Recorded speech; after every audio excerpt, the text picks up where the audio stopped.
Good afternoon. Good afternoon.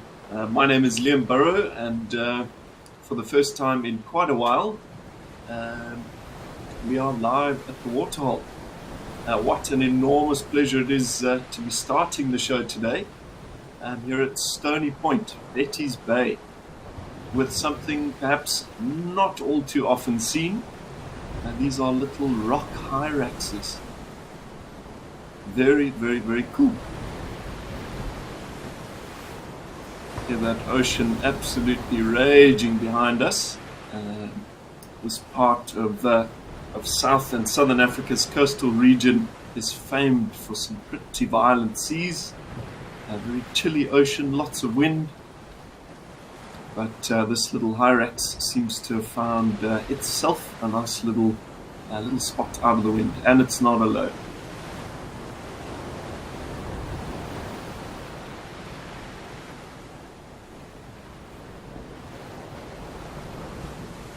Now, before we kick things off today, I'd like to remind you that we do try and keep these shows as interactive as possible. So please keep your questions coming throughout the program. I will be waiting to hear from you. Yeah, let's talk all things wild. This really is such a cool close-up view of these little hyraxes. And now you'd be forgiven for thinking that they're actually like a rodent, some sort of guinea pig or sort of relative of the porcupine, something like that. But in actual fact, their closest relatives are actually elephants, quite bizarrely. You'd be forgiven for thinking it would be literally anything else. But in fact, they share a very similar foot structure. X-rays of elephant feet when compared to hyrax feet reveal almost exactly the same structure of those bones, and the hyraxes even have a little set of tusks in their upper jaw. They're not really visible unless it sort of arches its lips a little bit. They are, after all, only tiny things. But yeah, really quite bizarre.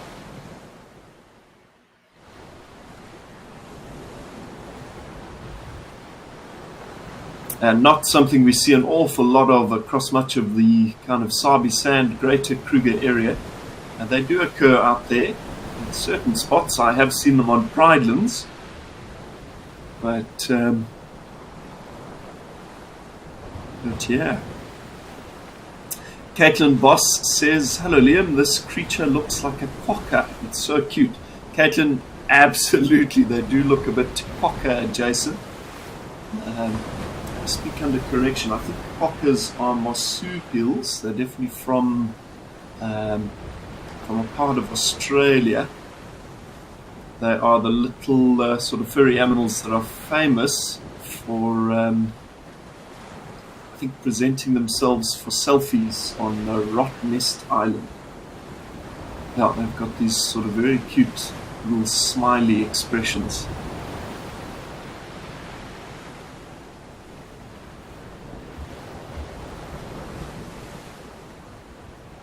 And very, very thick, quite wiry fur, which helps with kind of thermoregulation and insulation, something very necessary on this Cape Coast. It gets awfully wet, very chilly, very windy, often for weeks at a time down there. So these guys have got to be prepared to deal with some pretty tough conditions. But just having a bit of a lounge around today by the looks of things.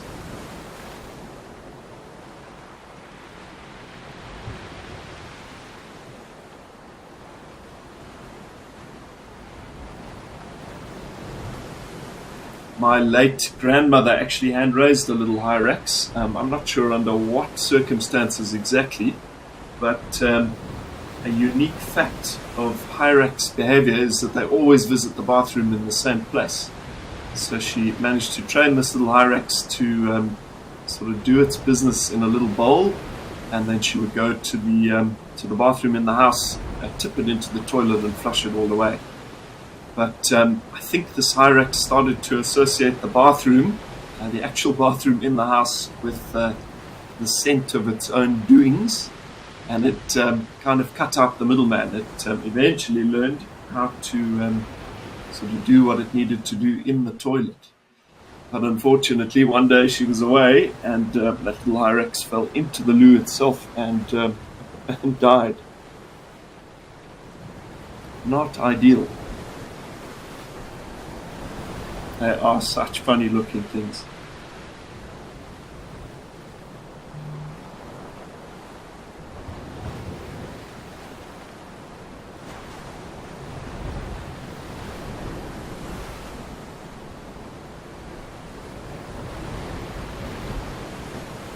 Catherine, thanks very much for your message. Awesome. I do believe that there are quite a few around the town of Palabora. A bit bizarre that you see them in town. That's amazing. You say you see them climbing trees out there. That's very, very interesting. I think you might actually be seeing tree Hyrax out there. I believe these are rock Hyrax, two distinct subspecies, but very similar, visually at least. And Library Lady, thank you very much for the welcome. It's good to be back. It has certainly been a while, some months at least. And then there were three. So these rock Hyraxes are highly gregarious animals. They live in huge family groups. In the right habitat, there could be 40 or 50 in a family, all sort of snuggling up together in rock crevices. Something which I'm sure helps to keep them warm on very, very chilly, windy nights on the coast down here.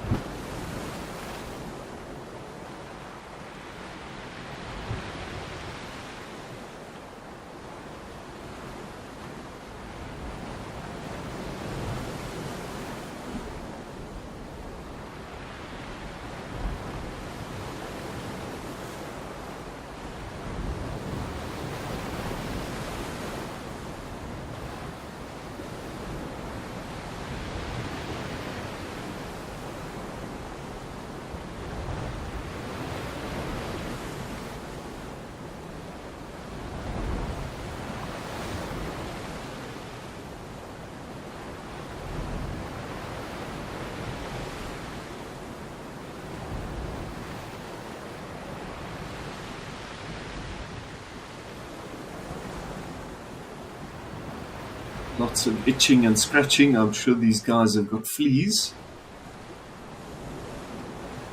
Something pretty unavoidable when you've got these sort of furry little animals all living in very close contact with one another.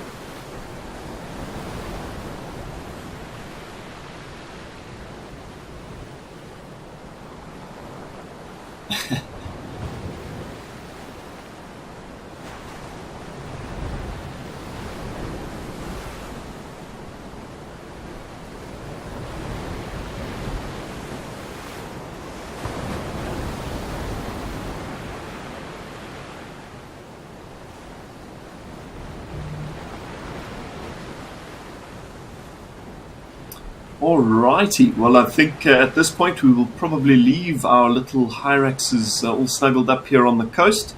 Let's head now to Victoria Falls Sky for something completely different.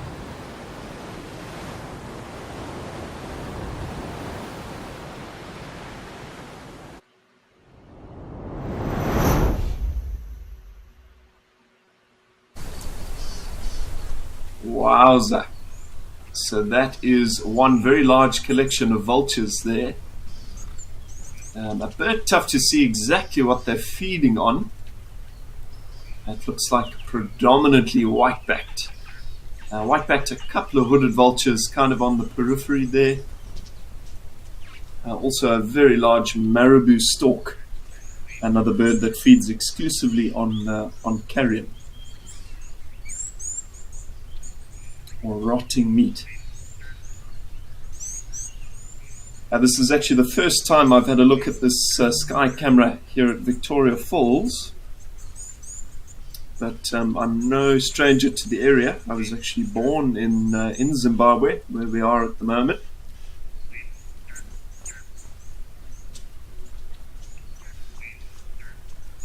Thanks very much for your comment there, Lenny. Very, very good to hear from you, and great to be back. Absolutely. I shared kind of a tiny clip of that incredible sighting at Rosie's Pan to my Instagram story this morning. Wasn't that sighting just unbelievable? Totally unexpected.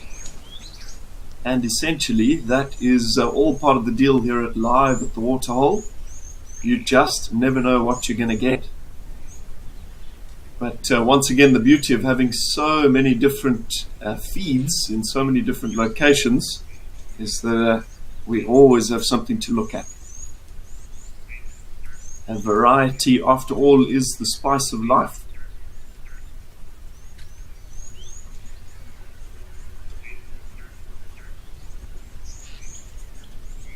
So I'm not entirely informed, but I believe this must be something like a vulture restaurant. I wonder if food isn't being put out for these birds of prey at this location. I think it almost certainly is. Just looking at how that soil is kind of compacted down. Yeah, it might seem slightly unethical to some to be putting out food for wildlife, but in the particular case of these vultures, we've really got to give them every extra bit of help that we can. Vultures across much of their range are in real trouble. There's lots of different factors coming into it, but power lines are killing them. They're very large birds, so an impact with an electrical cable will almost certainly break their wings. They also fly into wind turbines, and they're suffering enormously at the moment from poisoning. So, yeah, there is quite a demand for vulture body parts in the traditional medicine trade in Africa. And unfortunately, it's well documented out there that people will poison a carcass. Vultures have phenomenal eyesight. They can see something dead out in the bush from miles away, often from 10 or 15,000 feet up into the air. They start to orbit, they come down, gorge themselves on that meat, and they're poisoned in huge numbers. Then sangomas or witch doctors will come in and kind of dispatch these vultures, cutting off their feet, their heads, for use in, again, traditional medicine. Very sad. And vultures are the cleanup crew of the bush. They're an essential element in preventing the spread of disease and cleaning up all the dead, decaying meat and kind of carcasses, bodies out there. Without them, the bush is a very different landscape. Lots of squabbling. It looks like not everybody got their feed today.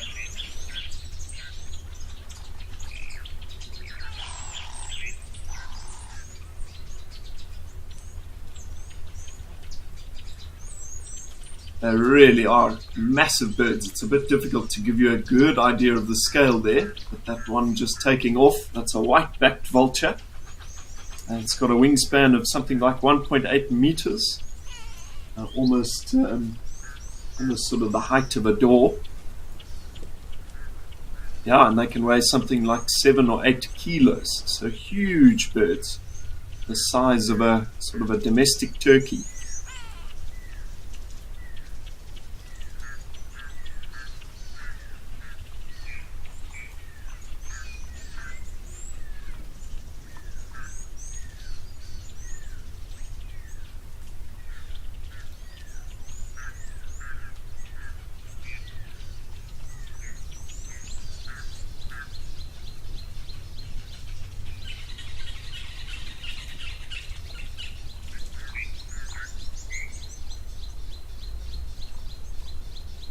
Hello, Stephen. Thank you very much for your question there. So Stephen has asked, how do you tell the difference between Cape vultures and whiteback vultures? They look quite similar.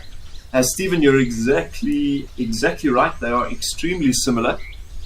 The Cape is a little bit bigger, but for myself, viewing vultures at carcasses, virtually the easiest way to tell the difference is to look at the eye. So a whiteback vulture has a dark eye, almost pitch black. The Cape vulture has a very, very yellow iris. So probably the easiest way to actually tell the difference if there is any doubt. Yeah, we should see Cape vultures in this area as well. And they range across much of Zimbabwe, Zambia, Botswana, as well as certain parts of South Africa as well. Incredibly, I read a story about a Cape vulture down in South Africa's Cape region that was actually hit by a car. Thankfully, it was picked up by somebody pretty wildlife conscious and managed to take it to a rehabilitation center. I think it had a broken wing, but they rehabbed this thing, looked after it, got it to the point where it could sort of fend for itself again, fitted it with a little tracker, released it somewhere down in the Cape, and 24 hours later, it was 2,500 kilometers away in Limpopo, way up in South Africa's sort of northeasternmost corner. Yeah, a testament to kind of the long-range abilities of these birds and the distances that they cover. But pretty staggering. 2,500 k's is a long journey for a human in a car, let alone doing it under sort of your own power with your own wings. The secret to that, though, is the vulture's ability to kind of manage air currents. So they do very, very little work, and they get themselves into kind of an optimum channel of air sort of flowing in the right direction. They can reach speeds of up to 100 kilometers an hour, and they quite literally cross countries. Lenny has asked, did you get your commercial pilot's license yet? Lenny, the process is ongoing. I am 7 exams in. So 7 exams done, 2 to go. So really, really hoping to have it finished in hopefully the next 2 or 3 months. The exam side anyway. But yeah, it has been a mammoth task. I knew it was going to be big, but had no idea it was going to be this massive. But getting there, it'll be worth it when it's done. And then hopefully off to do some conservation flying somewhere into Africa. That's the dream anyway. But thanks, Lenny. I hope you're well.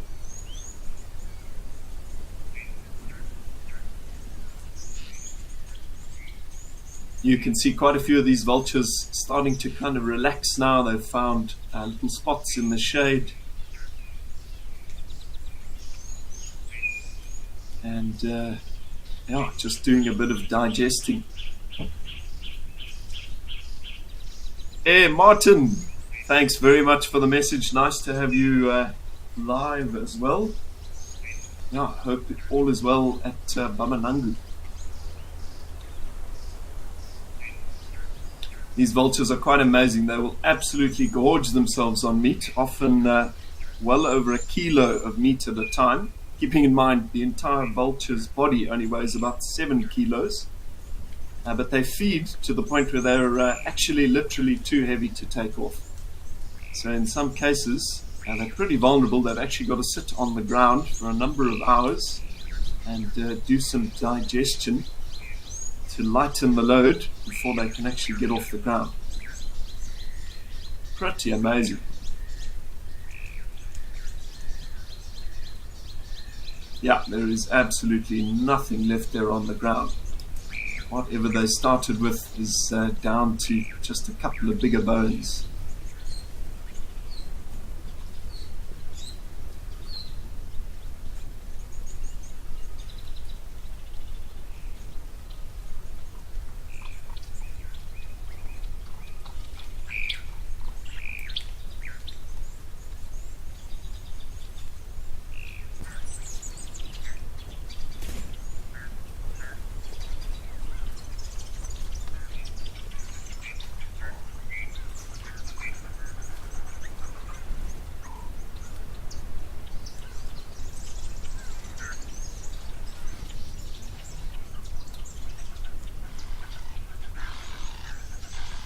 Stacy, good afternoon. You've asked, do they ever practice cannibalism? So it wouldn't surprise me, Stacy.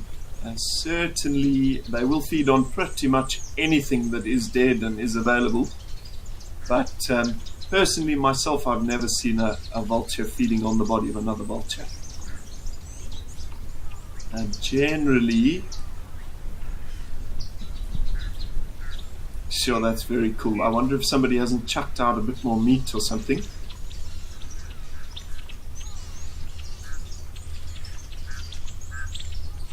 Isn't that sound just prehistoric? That's a call from a whiteback vulture for sure.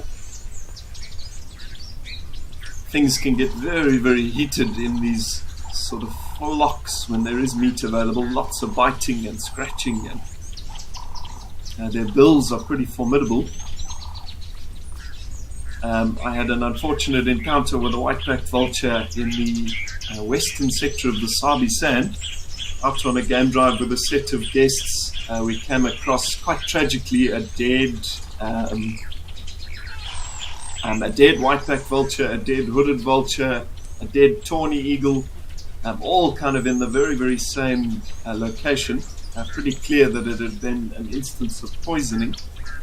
And then kind of in the shade of a bush, I noticed a live whiteback vulture. It hadn't died yet, but looking very, very sorry for itself. So jumped off of the vehicle with my tracker, equipped with a guest blanket.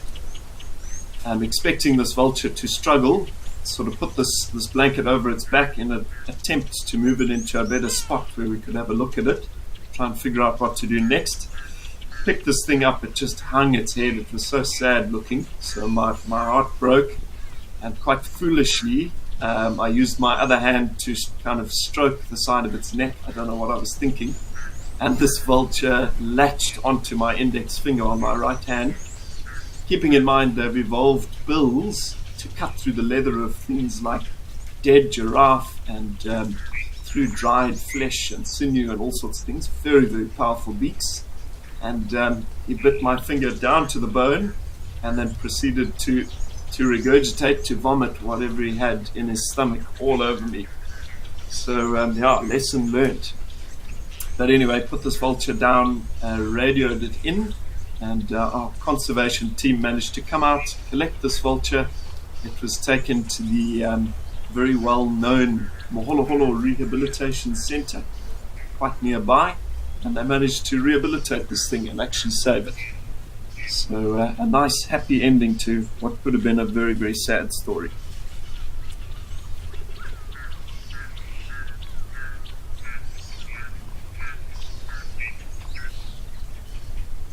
And yes, I did have to get a tetanus shot. They had to bring in a doctor from outside, obviously keeping in mind all of the horrendous things that are in a vulture's stomach, all of the bacteria and the germs and whatnot. I was at pretty serious risk of getting quite sick if an infection started there. So yeah.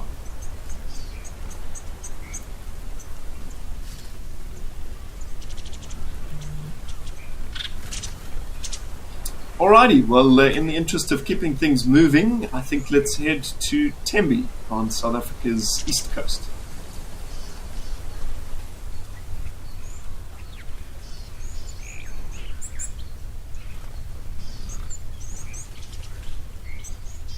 Very, very nice. Things are looking so lush and so green down here at Tembe. Kicking things off with a little family of warthogs. A sounder is the collective noun for warthogs. Apologies, we may have a slight breakup of the feed there. Maybe the signal is being affected by weather or something in this area. We'll keep an eye on it, see what happens. Yeah, it is looking like the rains have properly arrived in Tembe. Many other parts of southern Africa are looking pretty dry for this time of year.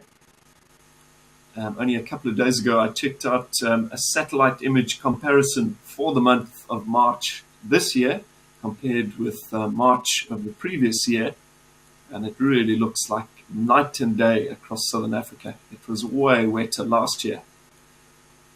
Certainly the effects of El Nino, perhaps even kind of pushing into La Nina here in the south. But the show's not over yet. Hopefully quite a bit more rain is set to arrive before we move into our dry season. And as I say, things in Tembe certainly looking positive. It's looking so lush.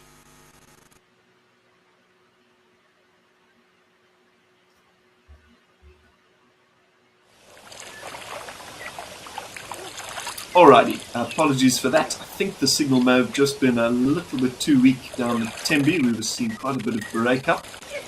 We've now headed in the total opposite direction to Comfers Dam in kind of one of the northern central regions of South Africa, and where we're looking at a flock of flamingos and assorted waterbirds. What a pleasure.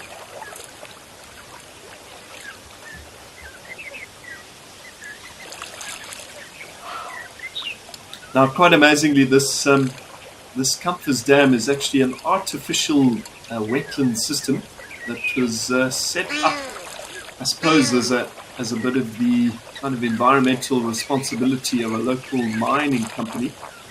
But anyway, they've established this wetland as a part of their waterworks, and they've protected this entire area from things like stray cats and dogs. And it really has become a bit of a haven for, in particular, the lesser and greater flamingo. Two species that really historically have been battling with habitat destruction and perhaps even more seriously the destruction of their nesting sites across Africa. I believe there are only something like 6 or 7 places across the entire continent where these birds can breed. One of which, Lake Natron, up in Ngorongoro, a part of Tanzania, is under major threat at the moment for soda ash mining. The soil up there is very, very sodic. The whole area is extremely volcanic, and historically was anyway. Making that soil very valuable, very in demand. It's quite mineral rich, and as a result, unfortunately, quite a bit of it is being dug up and taken away. Very bad news for these flamingos. But again, much like the vultures we were looking at just a segment or two ago, these flamingos have the ability to travel huge distances to find alternate places to settle, to reproduce. So, yeah, what a pleasure they've settled somewhere where we can see them.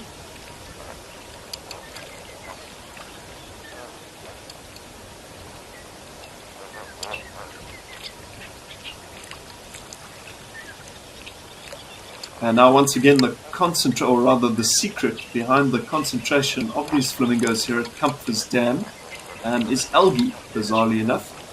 So very high concentrations of blue-green algae and diatoms, which are little microalgae as well, are the main food source for these lesser flamingos.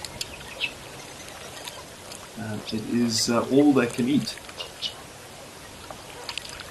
And as a result of this being such a good place for them, 20 to 50,000 flamingos breed here.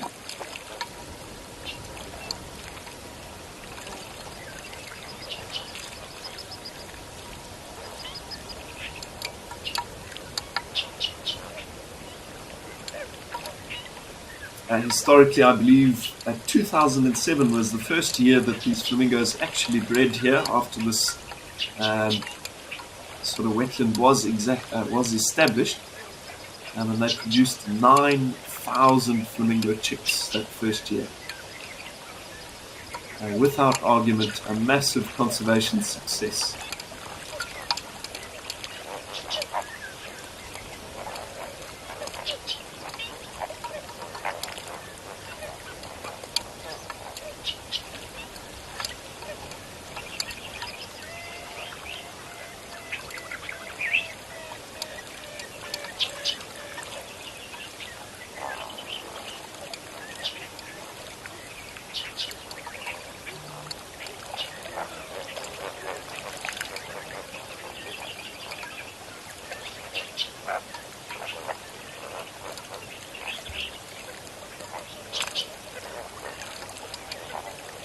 Brenda, thanks very much for your question. You've asked, does the soil in the area affect the birds that stick around? Most certainly it does, Brenda. So perhaps not directly, but the soil and the functions of those algae are directly connected. So the algae need things that are available in those soils, salts, certain minerals, in order to kind of undergo their own processes. And the flamingos feed directly on those algae. And our plants produce natural red, yellow, or orange pigments called carotenoids. And carotenoids are what give things like carrots their orange color, or in turn, ripe tomatoes are turned red by the same stuff. Now, they're also found in the algae that the flamingos eat. And essentially that leads to the pink color in those feathers. Flamingos in areas where perhaps some of those nutrients are depleted, or even in captivity where they're not getting enough nutrient, their feathers kind of become a bit bleached, a bit washed out. They become quite pale. It was originally believed that the orange color was actually coming from tiny crustaceans that they were actually feeding on. So the pigments in actual little tiny shrimps, but we now know that that's not the case. It is once again just that blue-green algae.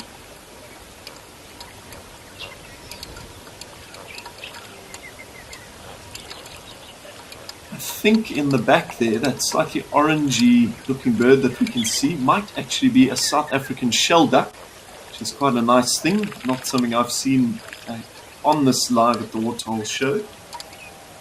It's something I've seen quite frequently when visiting Tswalu in South Africa's Northern Cape. It's actually two.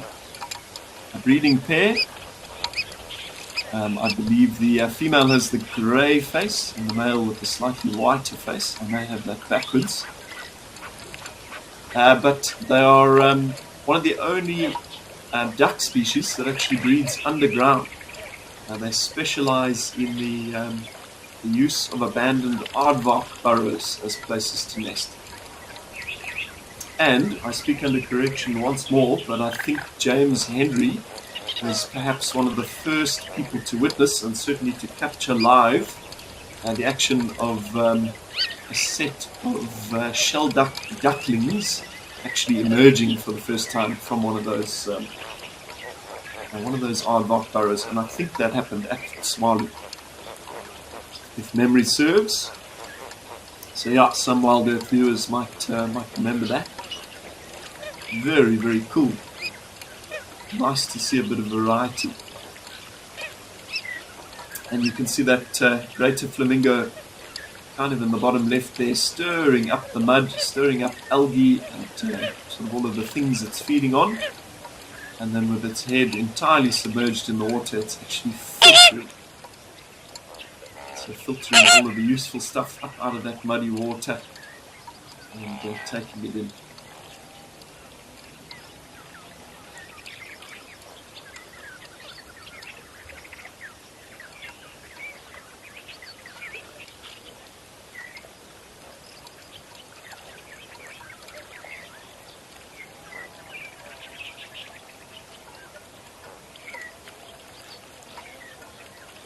Okay, so I had it the opposite way around. The male shelduck is the one with the grey head, and the female has the white face.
So while it's not in view at the moment, there is a specifically designed and man-made S-shaped island here at Comfort's Dam, where these flamingos are given a chance to breed out of the reach of things like rats and, once again, domestic dogs, domestic cats.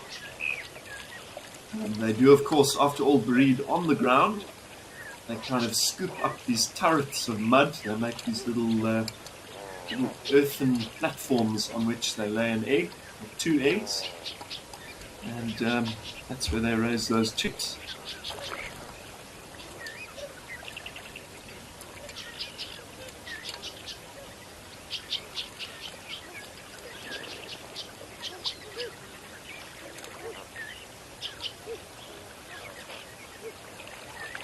Yeah, there's actually some fabulous footage of a flamingo breeding colony. I think it was in the latest David Attenborough special on the BBC. Maybe Planet Earth 3, if I've got that correct. Yeah, it'll give you a good idea, if you haven't already seen that, where these flamingos reproduce. With ever-present Egyptian geese down there as well. Plenty of coots. Now this little wetland is only about 380 hectares in size, so it's only relatively small. But once again, much further than the water and the islands themselves, the flamingos don't really need too much other room.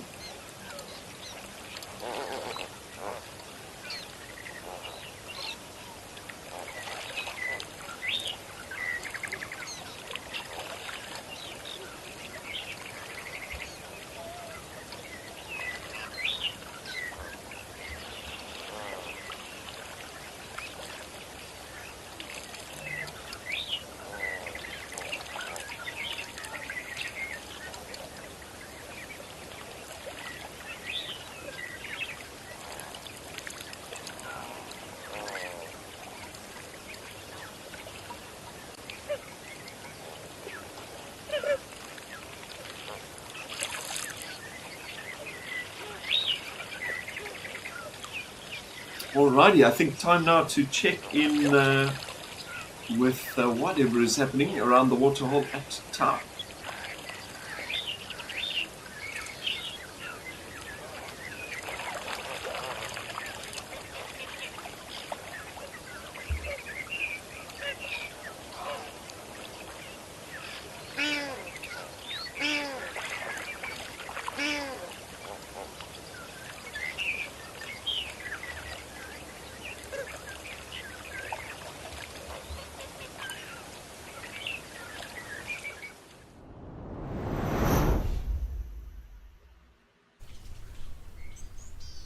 Alrighty, so live now in South Africa's northwest province, coming to you from a slightly dry looking Madikwe Game Reserve. Very much the home of elephants under any normal circumstances. But we will see what's happening. Maybe we can have a bit of a pan around. The water level does seem to be quite low. I think again, staying in the vein of Southern Africa, not having had marvelous rainfall, not really to the level that we're used to this particular year. But again, as I say, the season is still young. And you can see those isolated cumulus clouds, those very fluffy, flat-bottomed clouds there. There is moisture in the air, so under the right conditions, more rain could certainly fall.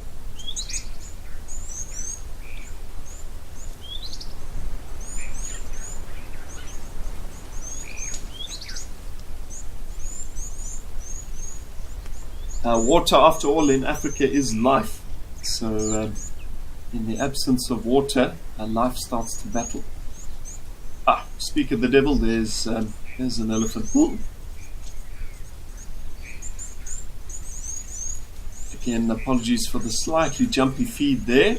Alrighty, I think we've had to leave Madikwe and it was just a bit too shaky. But yeah, back up into my neck of the woods, Rosie's Pan here in Olifantswest, just outside the town of Hoedspruit, which was actually the location of that live wild dog kill that we witnessed a number of months ago. A couple of you may remember that. And that happened on a very, very overcast, quite quiet day at live at the Waterhole. We just weren't expecting it. I believe Jarrett was directing. And then, I was rambling off about birds or something on one of the other feeds. Jarrett did kind of a crash cut or a quick link. And we had wild dogs chasing an impala around the inside of this little pad. It was unreal. Brutal, but very, very, very exciting.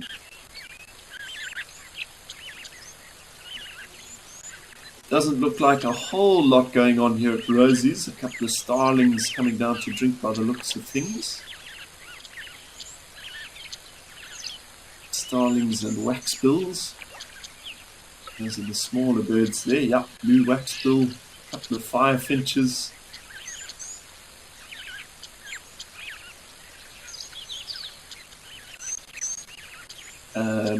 In the time that I've been kind of not doing these live at the Waterhole shows, we've obviously changed something with the rigging that now allows me to hear kind of all that you are hearing, all of the bird calls, which previously wasn't the case.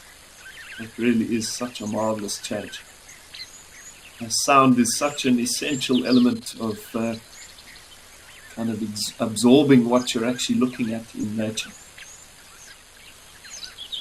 Yeah, it's one of the big joys of being out in the bush, is listening to the environment. That does look like a Cape glossy starling, which has just exited.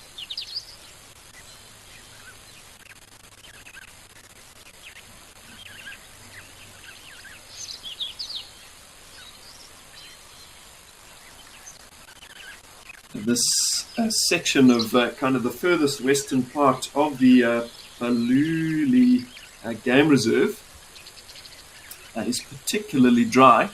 So this really is a little oasis out in the sticks for many, many species. Alrighty, well, in the absence of anything really seriously to chat about here, I think we're going to check out a clip of some lions from as early as last night at Old Donyo in Kenya.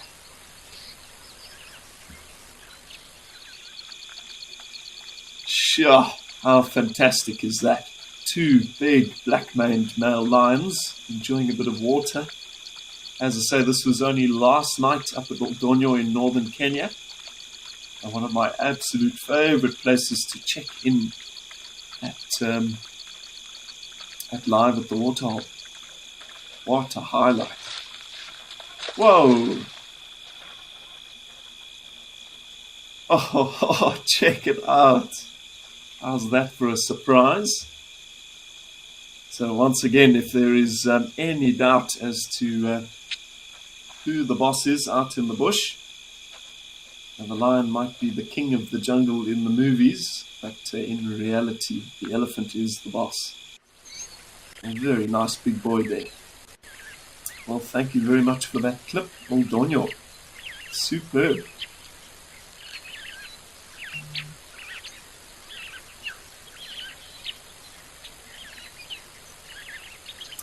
Hello, Marilyn. Thanks very much for your comment. I'm very, very glad to be back as well.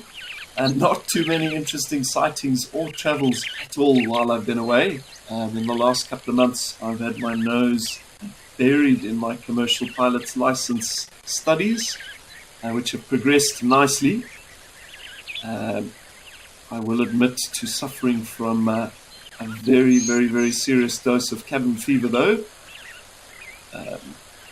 Coming from kind of a career out in the bush, doing safaris, traveling all over the place, looking at interesting things, it's come as a very serious adjustment. It hasn't all been fun, but hopefully it'll be over in the next couple of weeks. and I can get back out into the bush.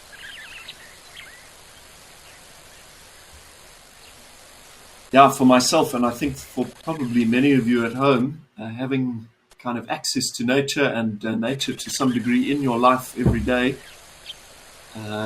it's kind of a godsend. It's part of what I need to stay healthy, mentally, physically.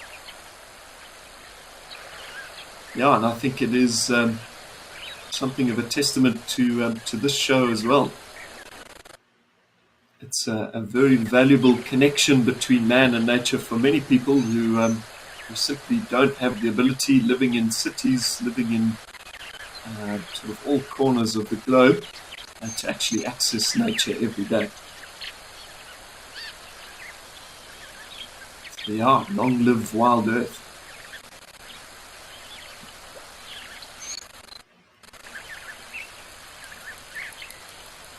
Things looking very, very dry here at Rosie's as well.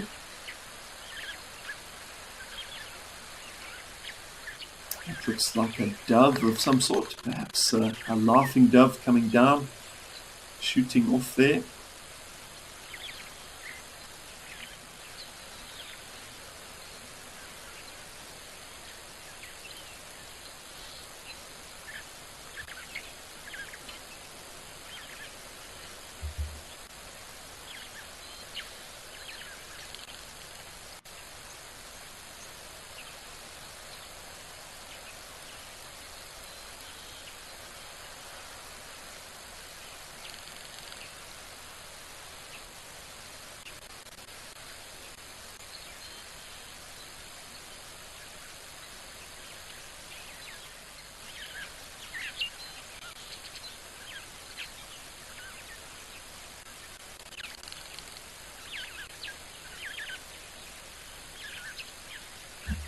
Another little dove coming down.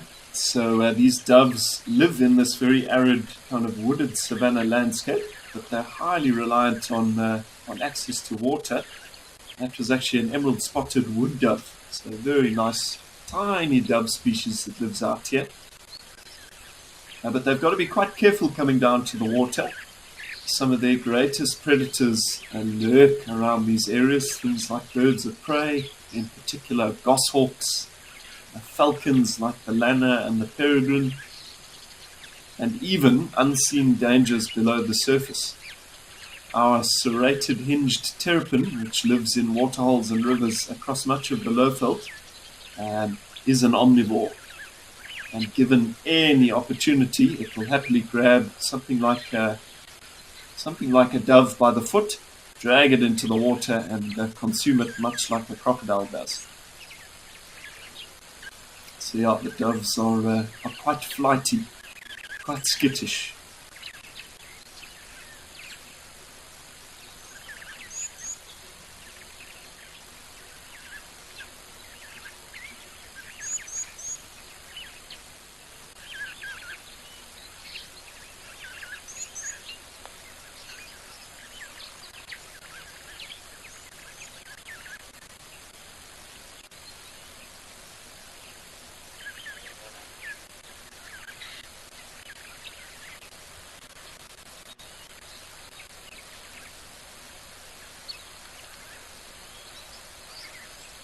This kind of Rosie's Pan area has a very special significance to me. I actually began my guiding journey, my field guiding journey in this area. So working for a little tiny luxury lodge called Sausage Tree Camp. I think I spent maybe 2 or 3 years guiding up in this kind of region. So I've visited Rosie's Pan in person multiple times, had incredible sightings in the area. Yeah, it was very much kind of the place I found my feet as a field guide, and learnt a lot of the valuable lessons that I carried into kind of the rest of my career. Yeah, it's a very special part of the world. It has an enormous section of the magnificent Olifants River, hence the name Olifants West Game Reserve, kind of as its boundary to the north. So just the most incredible scenes, huge pods of hippos, Pell's fishing owls. Got my first sighting of a Pell's there. Big prides of lions. Yeah, it's a magnificent area.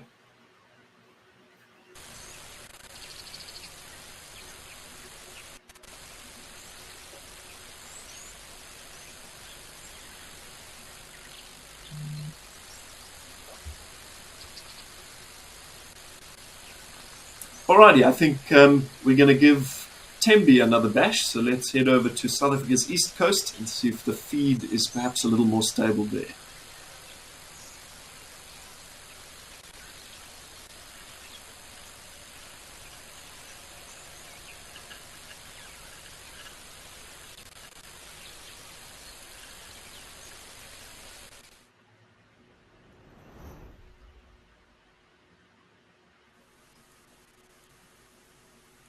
So once again back in a very green and lush looking Tembe, still with a couple of warthogs. Oh, it still looks a little jittery, but we will keep an eye on it. Again, these feeds can be affected by all sorts of things, but the weather does seem to kind of play its part. Let's see what happens. Just see a warthog tail swishing there and his back in the dip. Also evidence of a bit of mud rubbed onto that very pale looking termite mound. I would say a warthog scratching post.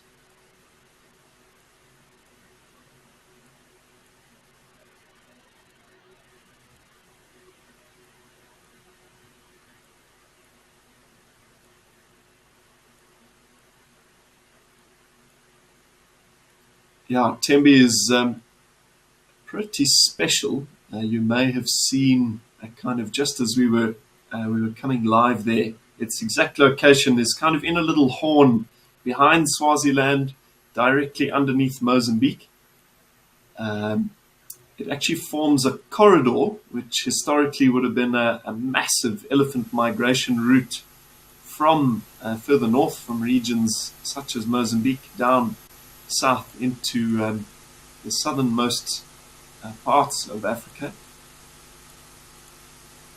A lot of that has changed, unfortunately, with the kind of erection of fences and more serious borders that would have come with a developing human world. But yeah, there is still an enormous amount of elephant movement, and to some degree elephant movement even in between those countries. So those are routes that have to be protected.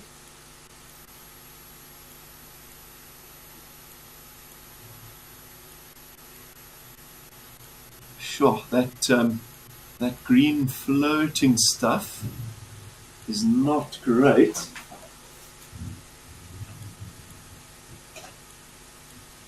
I believe that might actually be one of the water hyacinths, which is an alien invasive species. That's very, very bad news.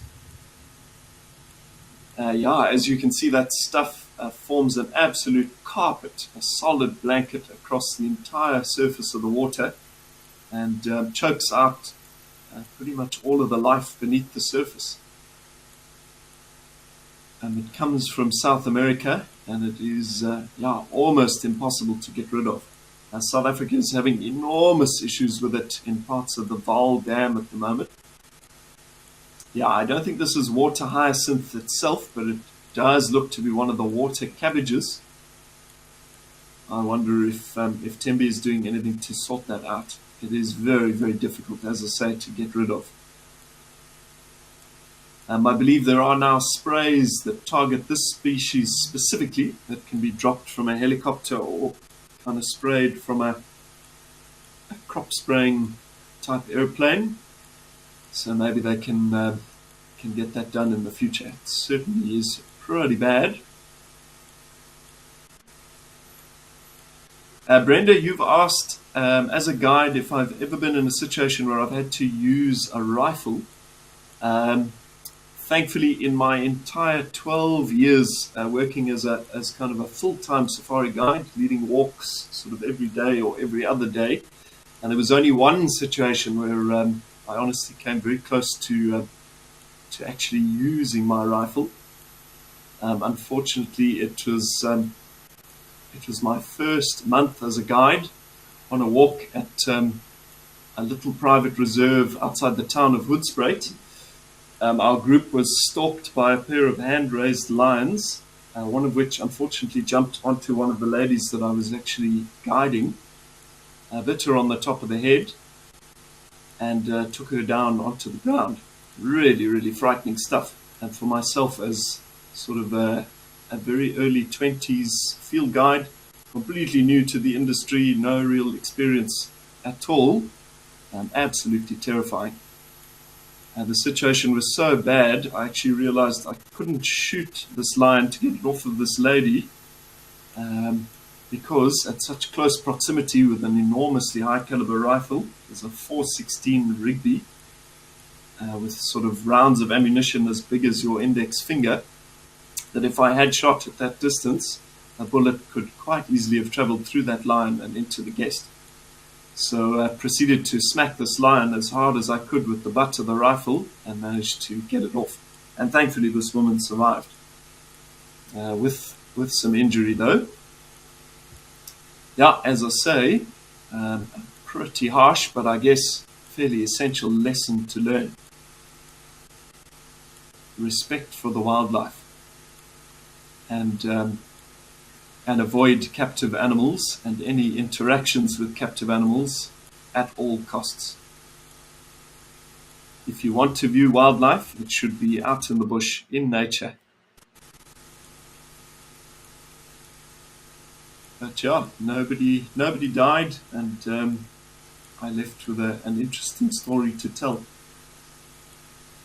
Thanks for the question, Brenda.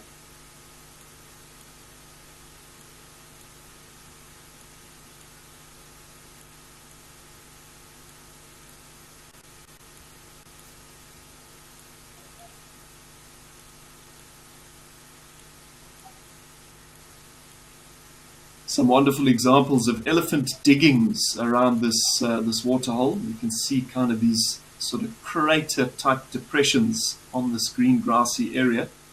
These will certainly have been spots where elephants have kind of dug in the mud in order to splash mud up onto their bodies as a part of thermoregulation. But a spin-off is that it creates these little pans, which over time and through consistent elephant use will be deepened and kind of broadened as well, and thus a natural pan is formed. Each of these little pans is a kind of a microcosm of life. There will be frogs, there's little fish, thousands of insects, terrapins, and that's obviously a place where things like birds can fish, animals can drink. Wonderful how, when it's left to its own devices without human influence, and nature is sort of self-regulating. It's both constructive and destructive in nature. And in that, it achieves some balance and some continuity as well.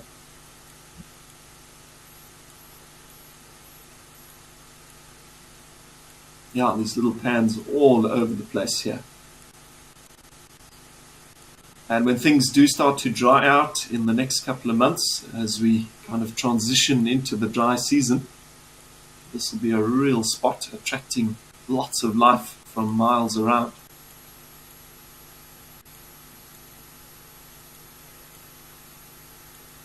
But no elephants to speak of, not here anyway today.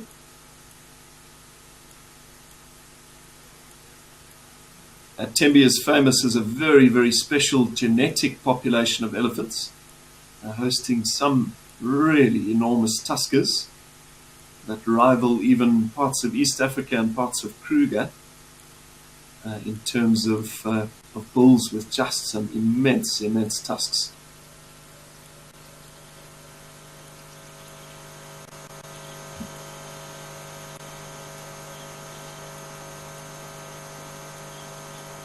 Yeah, we've been fortunate with WildEarth and actually here at live at the Waterhole to get views of a couple of immense, immense tuskers.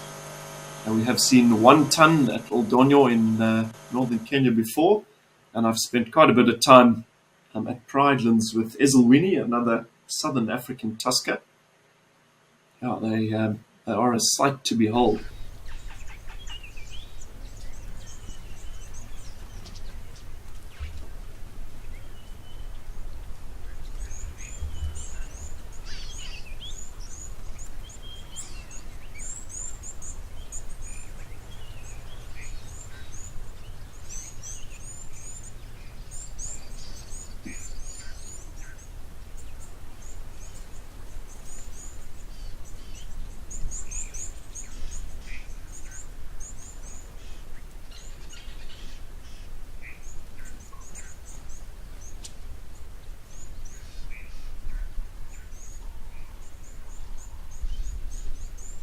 Yeah, that water lettuce again is some pretty horrendous stuff.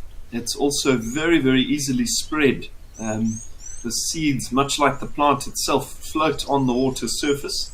So things like wading birds, ducks, that sort of thing, kind of pick up those seeds and then, of course, travel miles and miles in any direction, land at another waterhole, drop those seeds off, and they continue to spread.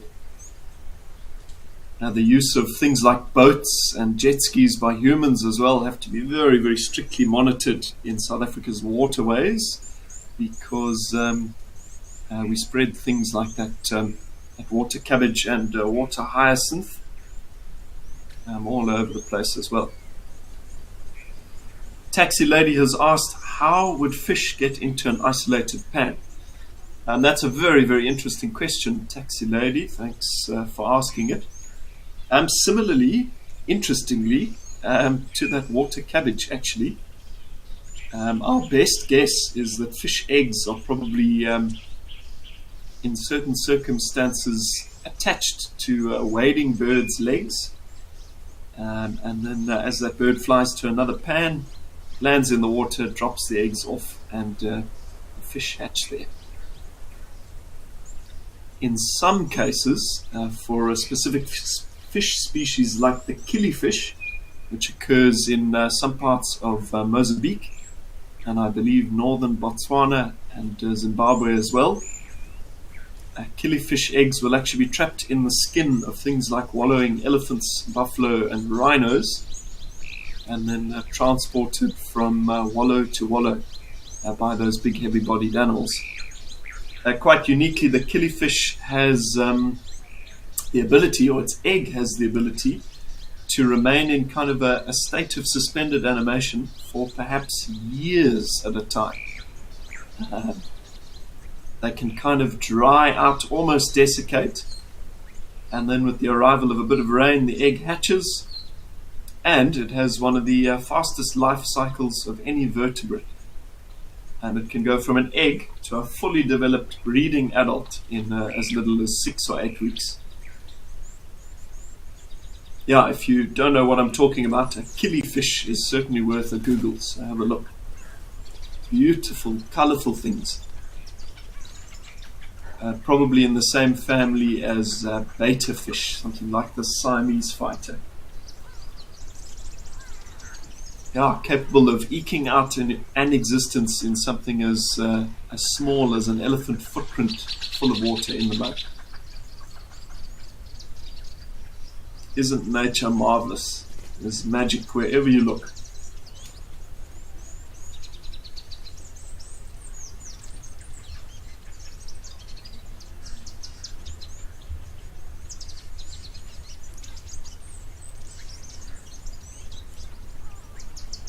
And the warthogs cashing in the background there on that bumper crop of lush green grass. Much like domestic pigs, these guys are true pigs. They're omnivores. And much of their diet is plant material, roots, grass, shoots, fruit. But under the right circumstances, they will take a bit of meat as well. I've seen them scavenging from carcasses that lions have killed.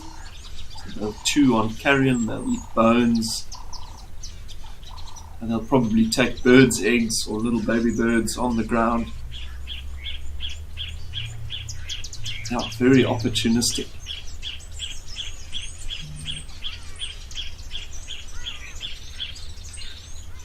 Jamie, thanks for your question. You've asked, do warthogs actually control invasive plants? Warthogs could certainly feed on that water cabbage, as do things like elephants, hippos. So it is eaten by the wildlife out here. But I think at the rate it actually spreads, it's just impossible for the animals to completely eliminate it.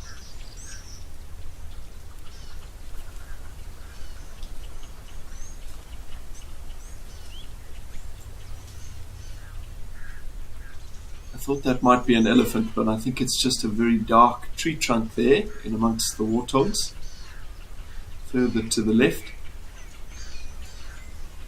Yeah.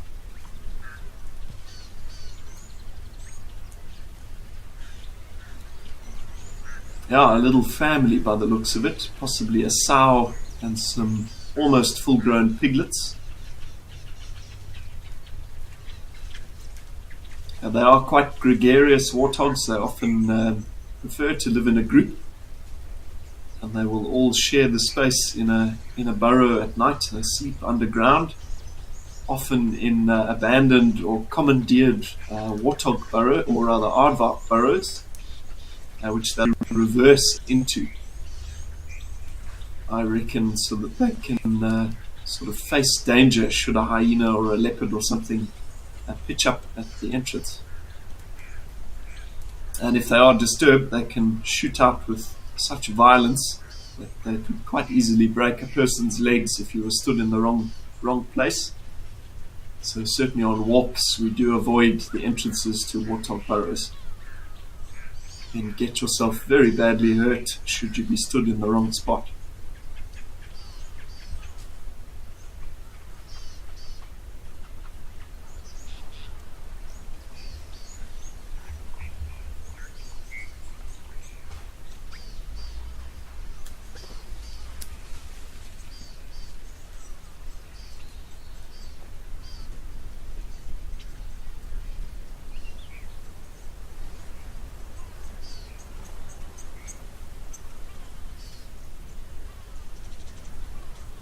These warthogs are one of only two species of pig that we actually get indigenously in wilderness areas in southern Africa. We have the warthog that we're obviously looking at, and then we have another very, very shy, predominantly nocturnal species called the bush pig, which looks a little bit like a ginger version of the wild boar that you get in parts of Europe, and I believe introduced to parts of North America.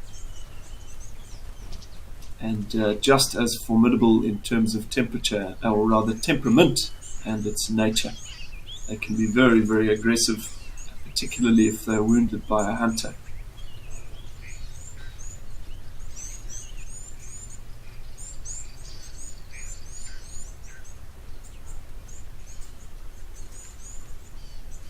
Just having a little scan around here, a couple more warthogs. Once again, that very yellow looking water cabbage in the background.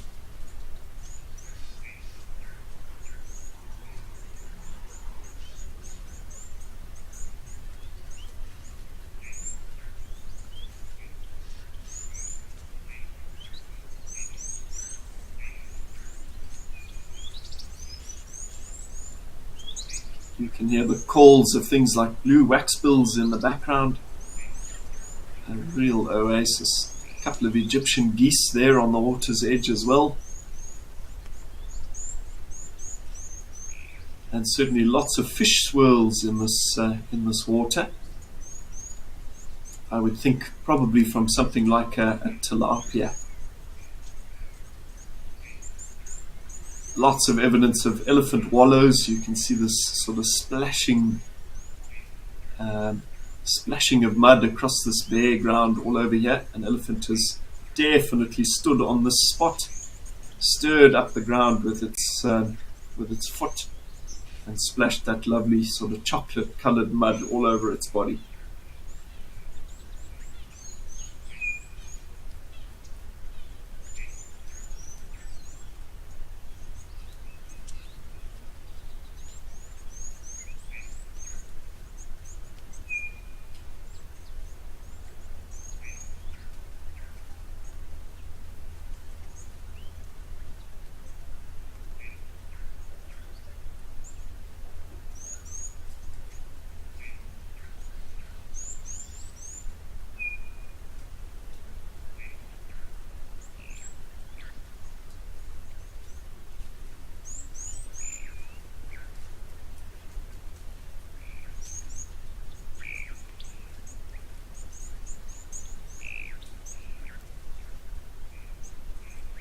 Oh, beautiful big butterfly there. That looks like one of the emperors. Ideally, it would open its wings. I think what we've actually got here is one of the green-banded swallowtails. And they do have a white bar underneath the wings, but this sort of electric green or blue stripe on the upper surface with a very metallic shine. Yeah, this guy has just come down to suck minerals and salts off of this very damp soil. Something that we see butterflies doing basically wherever they exist. In very dry regions, they'll do the same thing even off of fresh elephant or predator dung. And there's enough to sustain them even in that. And we are very lucky here in South Africa. We've got over 800 species of butterflies here. So if you take any interest at all in the small stuff, I'm a particularly big fan of butterflies. And yeah, this is a wonderful species, or rather a wonderful place to visit.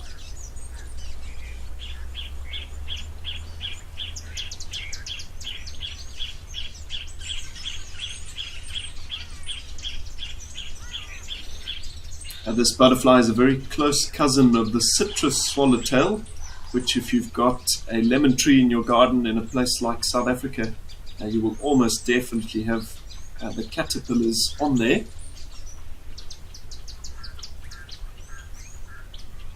Very, very nice. Well spotted by our director at Tadiwa.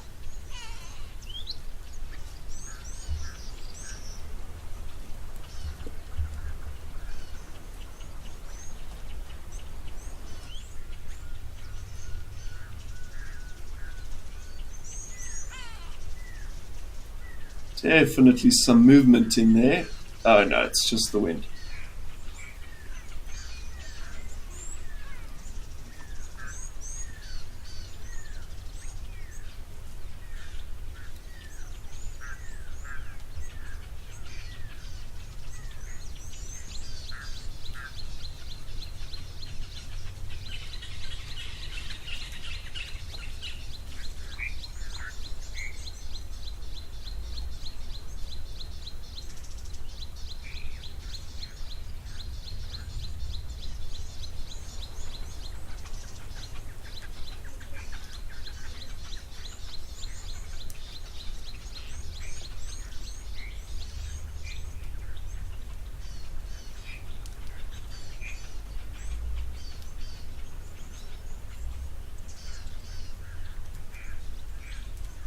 Tembe is home to things like lion, leopard and cheetah as well, so it's always worth it on a trip to the Waterhole here to have a bit of a scan around some of these shady trees and dense bushes. You absolutely never know what might be lurking just sort of out of sight.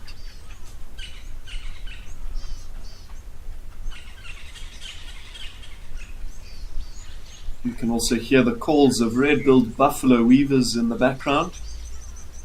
I think we had a chin spot batis there as well.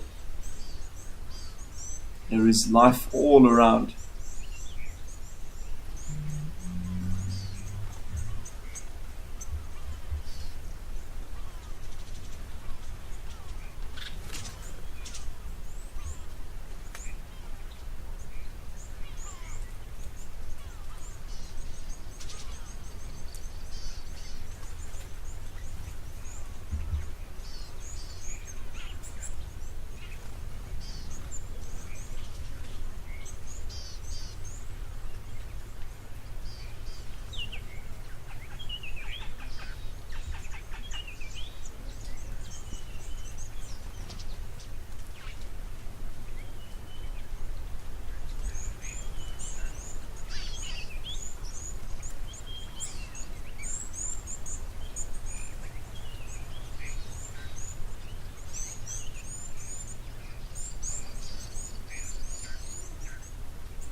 Just had a look at the weather. It does look like there's a little bit of a kind of a wet front moving south down past this Tembe area. So hence kind of the cloud covering this area, sun popping out, cloud coming back. And there could very well be a bit of rain coming off of that warm Mozambican channel sort of through the rest of the day and into this evening. Also an impala popping out there. Yeah, we've kind of just passed 2 o'clock, so this is the point during the day where conditions are hottest. This would be the busiest time around the Waterhole on average.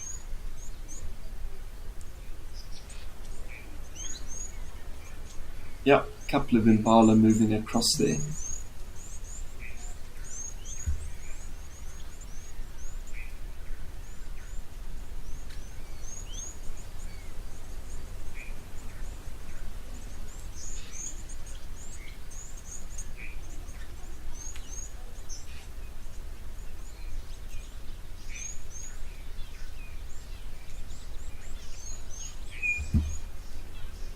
And a couple of really magnificent woolly-necked storks have arrived there as well, quite aptly named. They do look like they have a bit of a woolly white sock or something, kind of pushed down over their heads and necks. And much like these impalas, they just seem to be luxuriating in the sun, doing a bit of basking and grooming. This is the perfect place for necked storks to kind of wander around and search for a bite to eat. Their diet is largely insectivorous. They love things like grasshoppers, which they will travel thousands of kilometers across Africa to locate.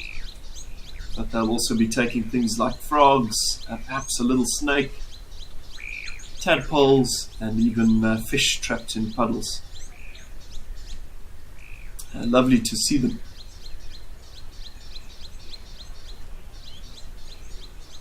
They are monogamous, so they do pair off, and they're quite loyal to one another. But whether or not they mate for life is sort of a whole nother discussion. It's commonly thought that things like swans and many of our species of storks and certain eagles, if one of the pair is killed at some stage during the pair's time together, that the other individual will never reproduce again and will just live alone until its life ends. I think that might be a bit kind of over dramatized and perhaps not entirely realistic.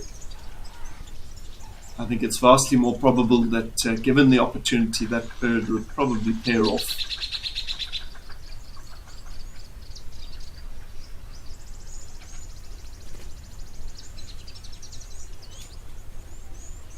But certainly while both birds are alive, they are extremely loyal to one another. And they will stay together all the time. Also sharing the duties of raising a family once a year.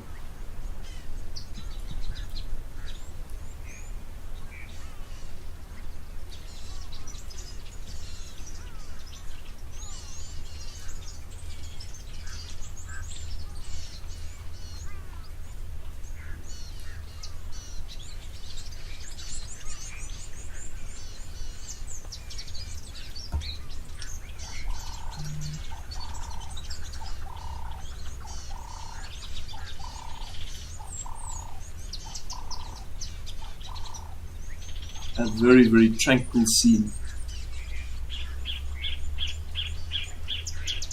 So the thing that these birds are actually doing at the moment is called preening, the care and maintenance of those feathers, and it is an essential part of their sort of daily duties.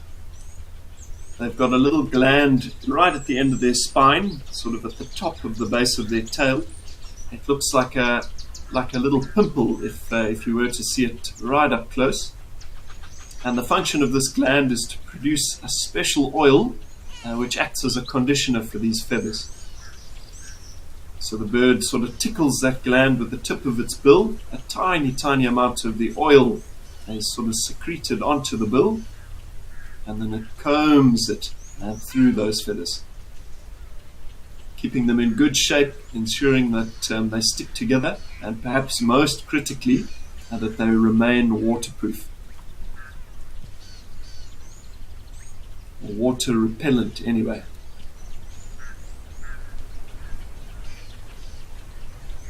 And the feathers don't last forever. The birds do molt annually. But thankfully they don't lose all their feathers at the same time. That would be disastrous.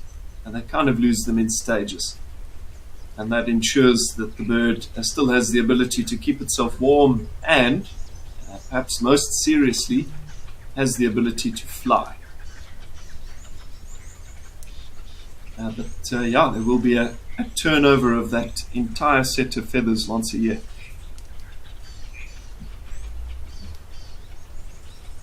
And they regenerate a bit like quills. They look like porcupine quills when they erupt. They've got kind of a see-through casing that breaks away slowly as the feather grows. And then, kind of the fringes erupt from it. The bird combs everything into place, and it's got a new feather.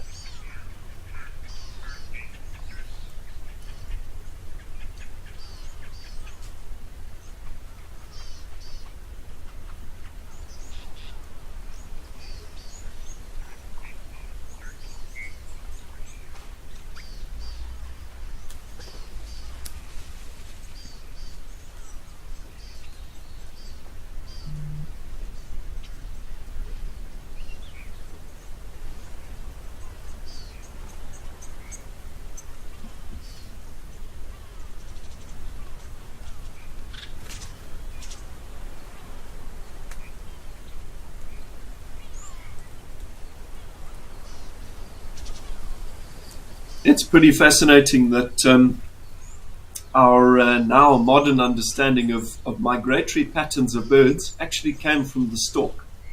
Not specifically the woolly-necked stork, but rather the European stork, and specifically one individual that was found, if I'm not mistaken, in a part of Germany.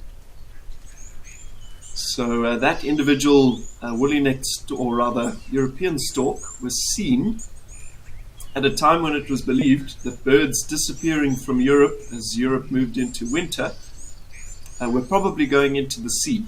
And that's as little as 100 years ago. Leading bird experts thought that was what was happening.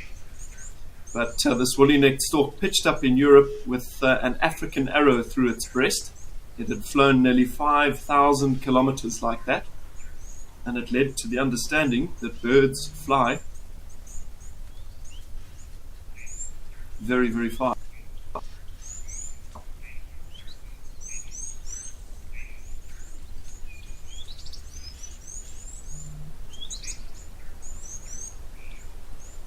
And I believe that that European stork was unfortunately shot, but it can now be seen in a museum somewhere, still with that sort of tribal African arrow through its breast. Pretty fascinating. And if I may say, quite mind-blowing that it managed to fly all of that way with that arrow that looks like it must be about 4 feet long through its body. We live and learn.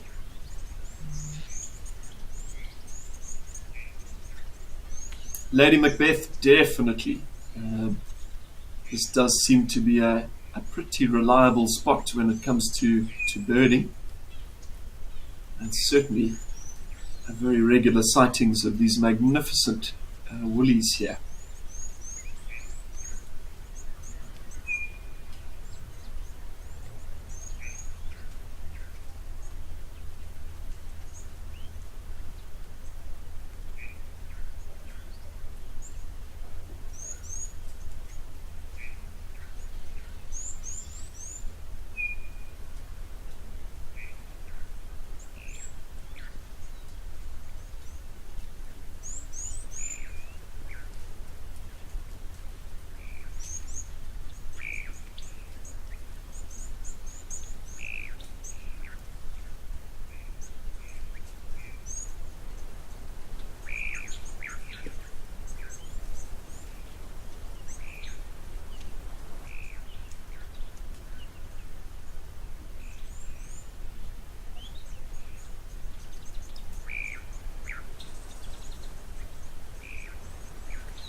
Now, these woolly-necked storks are seasonal breeders, and as with many other members of their sort of greater family, they breed kind of through the wet season in southern Africa, between August and December, with a peak from September to November.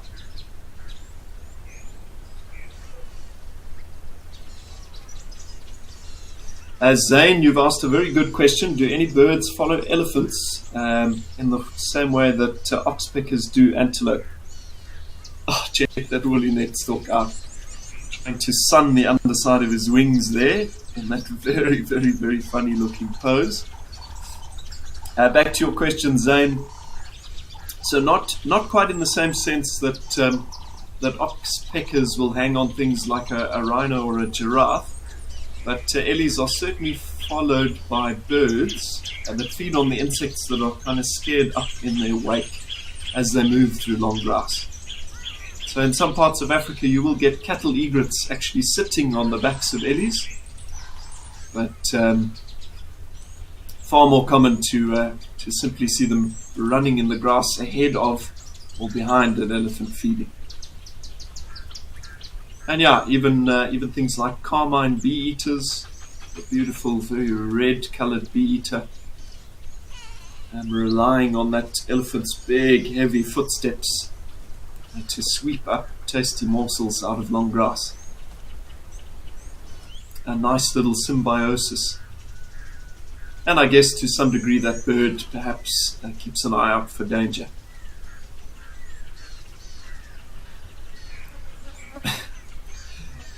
That truly is a very, very funny pose. Again, just trying to get a bit of sun, I believe, on the undersides of those wings.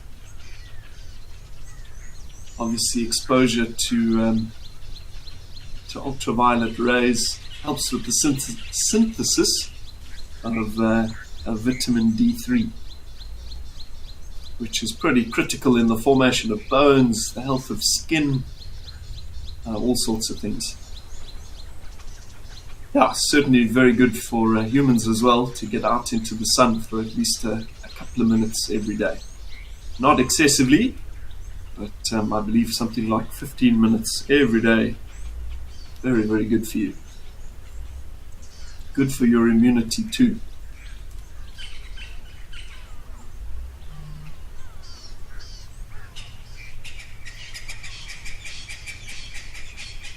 Jive Bunny has said nothing like a tasty tick.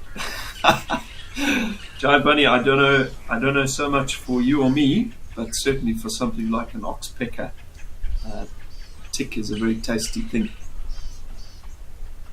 So ticks on the bodies of things like rhinos, giraffe, buffalo, even warthogs, are little blood-filled organisms, a little explosion of protein for something like a lucky oxpecker.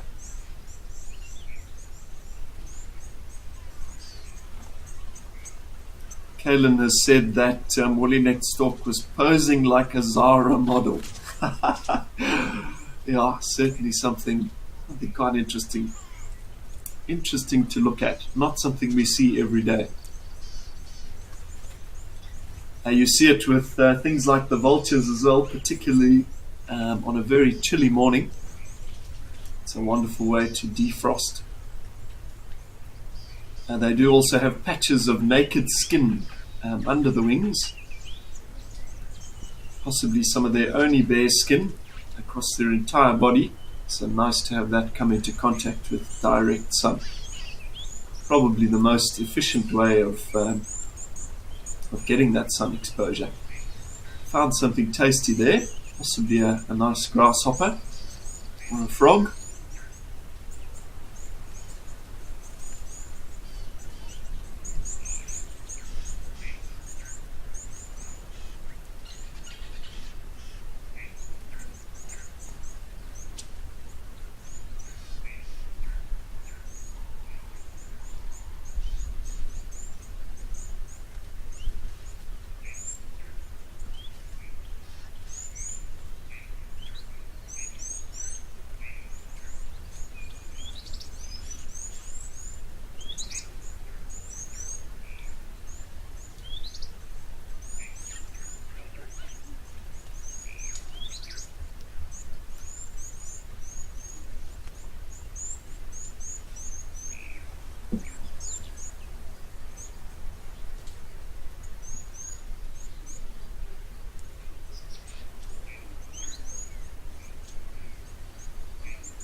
Yeah, what a pleasure it is for me to be back here live at the Waterhole after such an absence. We are moving kind of into the final quarter of today's show. But it gives me great pleasure to say I'll be with you tomorrow and the next day as well. And then back in the middle of April, I think I've got something like 10 of these live at the Waterhole shows booked. So at least remotely getting a bit of bush exposure, and it's been such a pleasure to chat to so many of you today.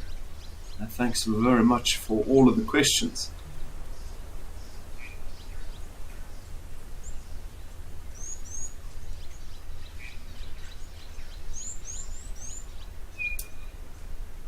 Sanjeev Roy has sent a comment.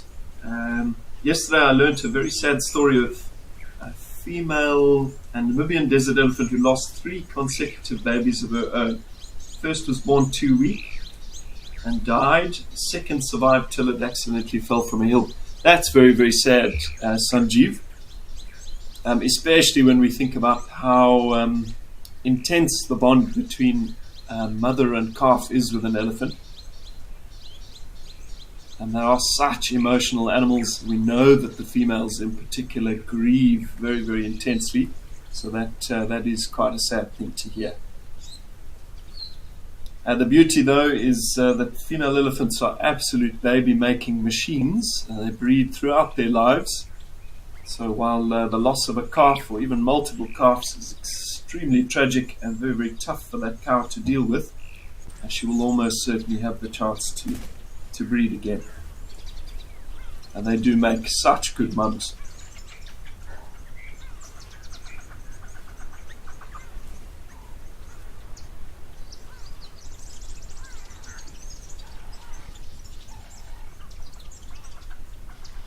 Yeah, there's a lot of science to suggest, even with our limited knowledge of the human brain, that elephants have sectors of the brain, in particular sectors in the frontal lobe.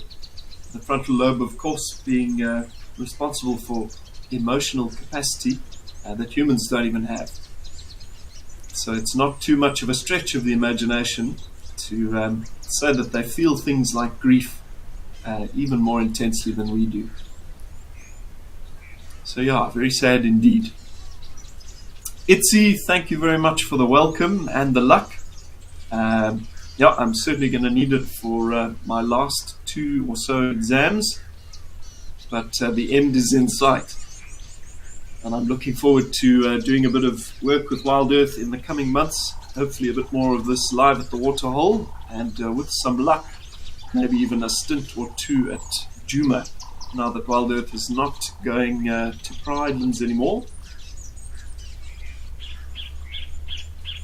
Yeah, I'm really looking forward to getting back out into the real world.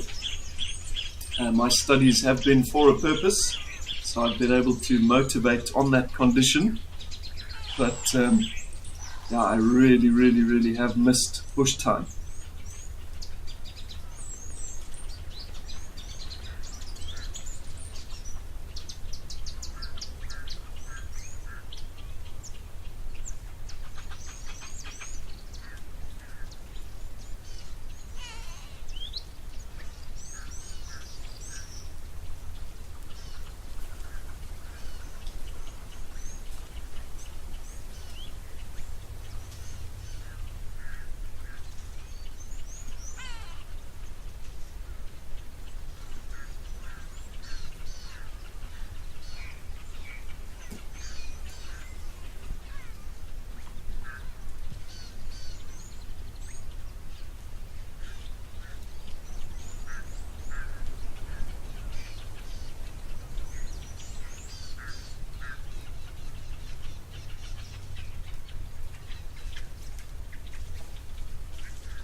Alrighty, well, once again, in the interest of keeping things flowing, I think let's head back up to Olifants West Game Reserve outside the town of Hoedspruit to see what's happening up there.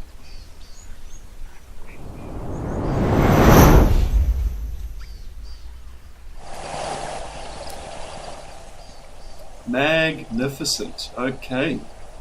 I don't actually recognize this camera, so that's another first for me. But I do know this reserve extremely well. Olifants West is a beautiful part of the world, and as its name suggests, a wonderful group of elephants in the shade of what looks like a sycamore fig tree.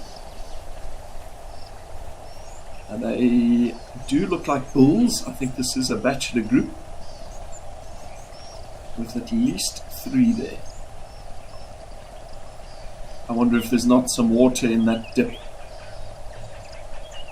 Possibly not. They might be just feeding on grass or something.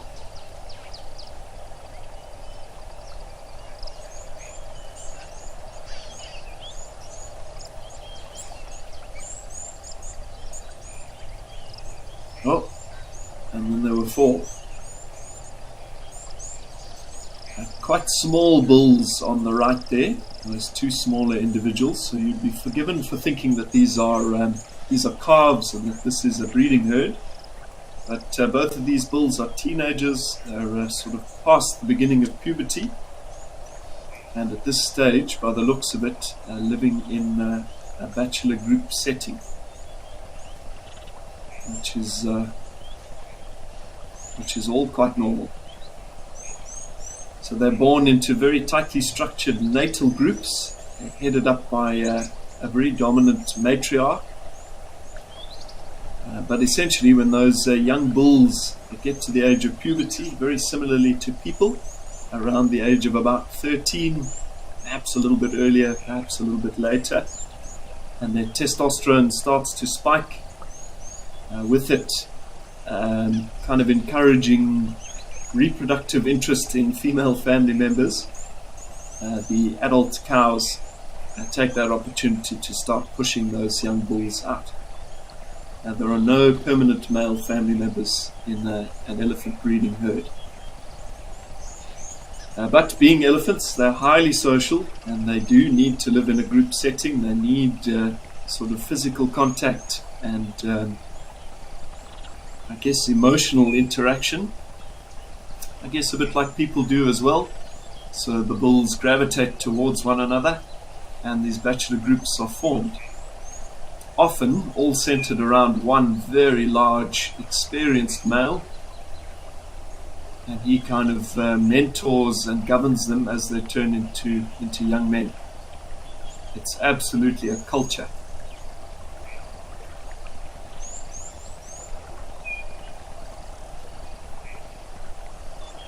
Very, very nice to see.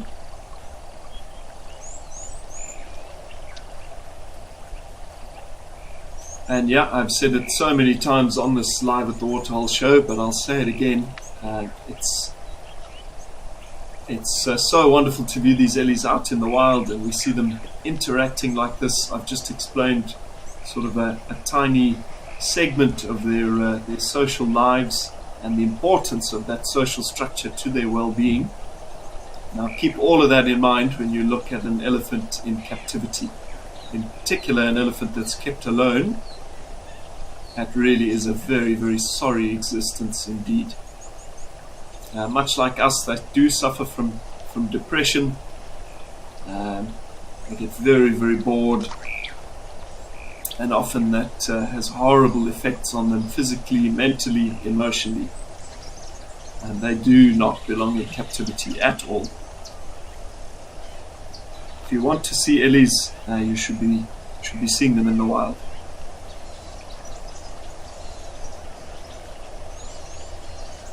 Kaylin, thanks very much for your comment. They are beautiful, gentle giants.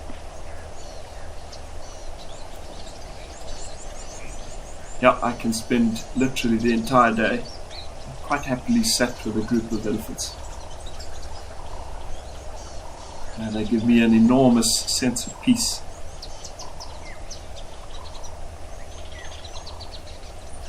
A beautiful rhythmic flapping of ears for those individuals off on the right there. An adult elephant has something like 450 liters of blood in its body. But quite amazingly, that entire blood supply passes through that elephant's ears under pretty immense pressure in about 20 minutes. So a couple of minutes spent flapping those ears is a remarkably effective way at reducing their body temperature.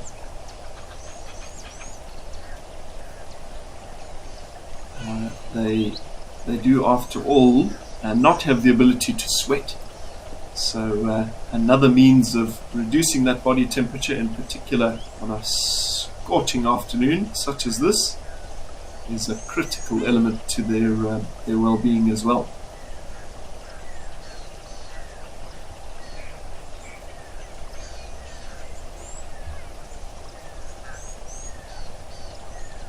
Jive Bunny, thanks for your comment. You say you love olifants. Yeah, this is a very special part of the world.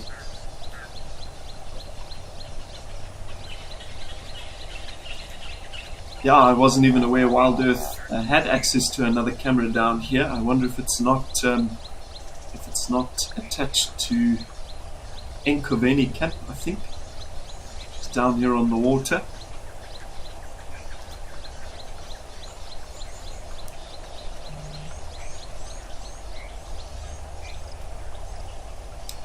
Over the years, I've had some incredible sightings down here along the Olifants River. In an earlier segment, I mentioned sightings of Pell's fishing owls.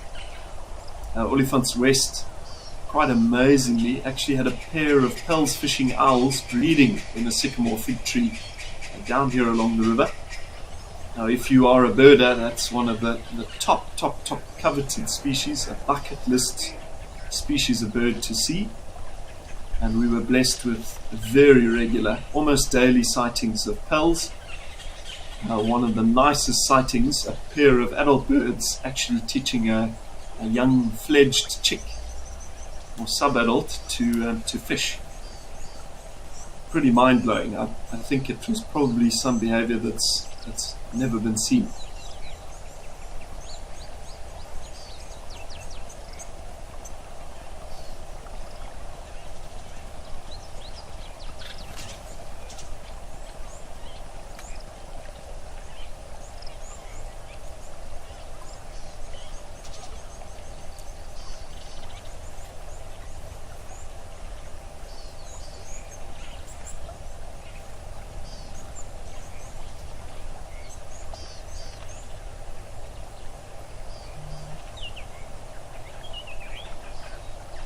Lady Macbeth says, also a huge resident baboon troop here. I can believe you, Lady Macbeth. Those sycamore fig trees that line both banks of the Olifants provide an absolutely perfect place for those baboons to roost, as well as a source of food. Definitely the right sort of country for things like baboon. Also very, very good leopard sightings down here. Good prides of lions on the riverbank. Yeah, this Olifants West area has a very, very firm place in my heart. It's a wonderful place to visit.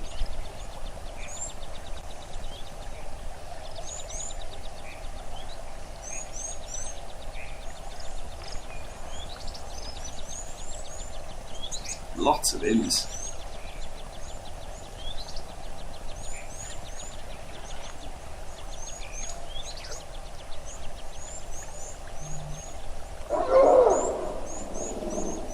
Nice elephant trumpet there, and a bit of a greater look at the river itself. The river flows year round. It cuts west to east directly through this kind of low-veld wilderness region.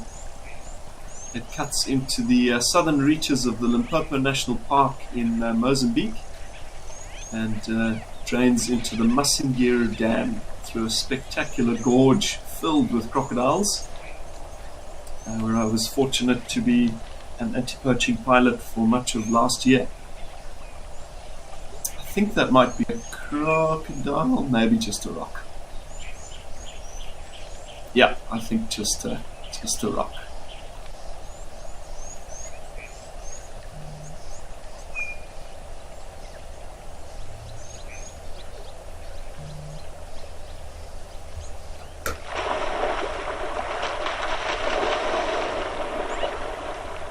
Something in the river there somewhere.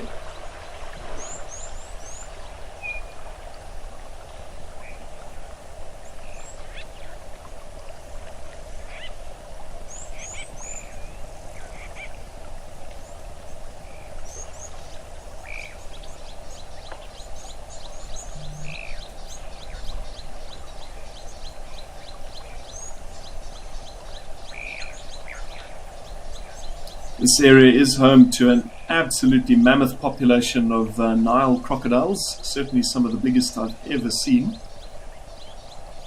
But, that might be a hippo down there, also possibly just a rock. But yeah, these crocs in this Olifants River system were affected by a horrible sort of spate of poisonings, which were very much unexplained for a number of years. It was then realized that a mining operation to the north was dumping toxins into this river. Yeah, that hippo is just in the top right corner, kind of on the water's edge. And yeah, it was really, really horrible. I think this was about 8 or 9 years ago. And these toxins were affecting the muscles in the crocodiles' tails. So gradually, these large reptiles were losing the ability to swim, and were just sort of slowly being paralyzed.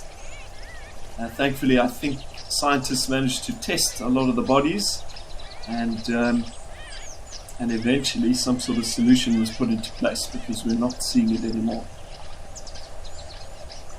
And then we experienced a massive flood in 2013 when the crocodile population was quite debilitated, in which a neighboring crocodile farm was actually flooded, and something like 15,000 crocodiles were actually lost into the Olifants River. Great news for those crocs, who I'm sure were destined for the meat and leather market. So, yeah, I guess nature got some of its crocs back.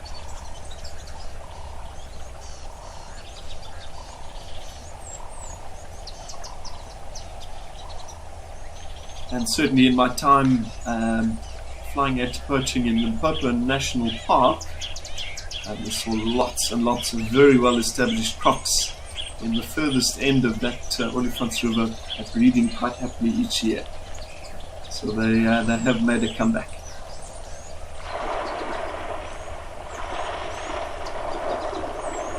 definitely something splashing in the river. I think it might be Ellie's drinking, but I think it is perhaps out of view of our camera.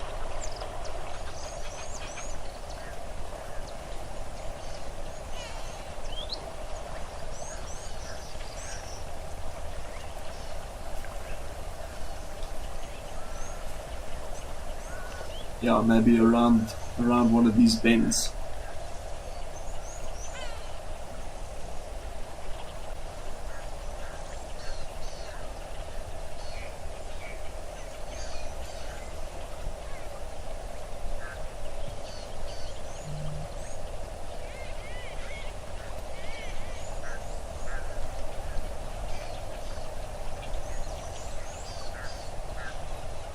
Thankfully, this river does flow year-round, so it pumps a watery lifeline through much of this wilderness without fail, even through the driest periods.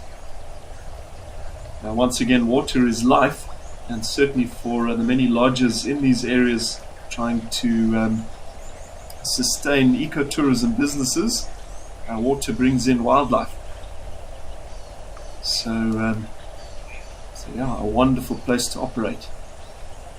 And as mentioned, an area that I personally operated game drives in for 2 or 3 of the earliest years of my career.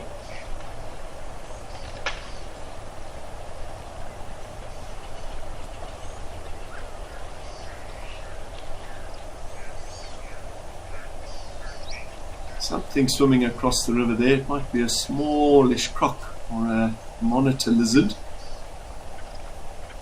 kind of in the shade of those big trees on the opposite side.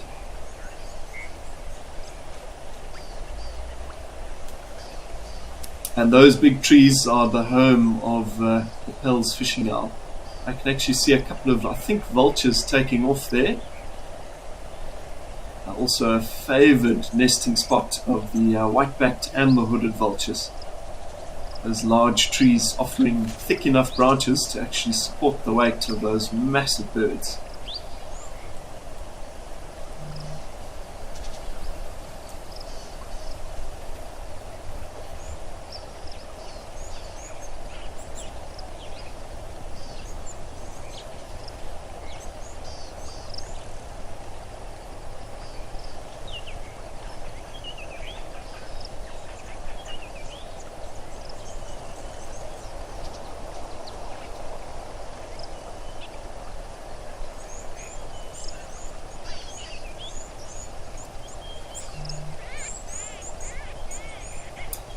During my time guiding here on Olifants West, we had a single pride of lions, the Ottawa Pride, or rather the Singwe Pride. The Ottawas are in the Sabi Sands. And anyway, one day the river was quite low, and the entire Singwe Pride, complete with one large male, a number of cubs, a couple of lionesses, swam across the river to a hunting conservancy on the other side. Which was obviously quite devastating. We had access to no other lions. So anyway, a number of the lodges mobilized the team, a helicopter, veterinarian, and the funds to tranquilize them.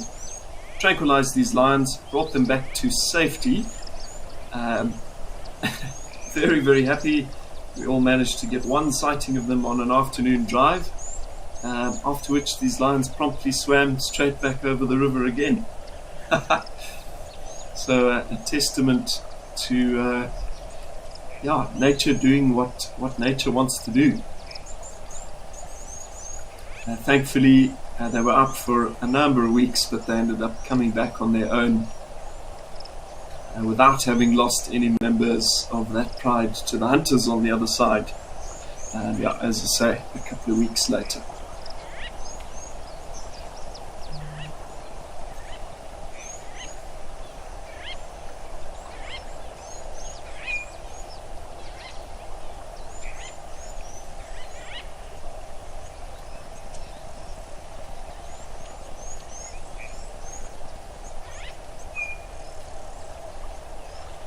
There's that hippo. So just enjoying a bit of a break in the shallows there. just a single hippo by the looks of things, quite arguably a bull. So each section of river, probably a kilometre or two long, is governed by one large river master, one large chieftain, a dominant bull, and he'll have a pod of cows, a pod of females and calves, and he will defend the right to live in that river and to mate with those females with his life. And the bulls fight brutally with their tusks, often inflicting such horrendous damage that one bull in the fight, or possibly both, will actually die. But essentially that is, it's all comes down to the theory of survival of the fittest, and the strongest genes being allowed to proliferate.